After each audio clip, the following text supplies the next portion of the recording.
Hi everyone, welcome back to a new video of how to log in.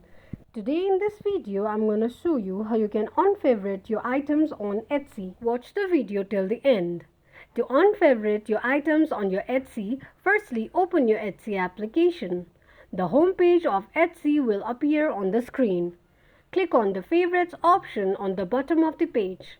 On the next page, click on the heart sign on the items you want to unfavorite on Etsy. This is how you can unfavorite your items on Etsy application quickly and easily just in few steps. If you have any thoughts or queries, let us know in the comment section. Don't forget to subscribe to our channel.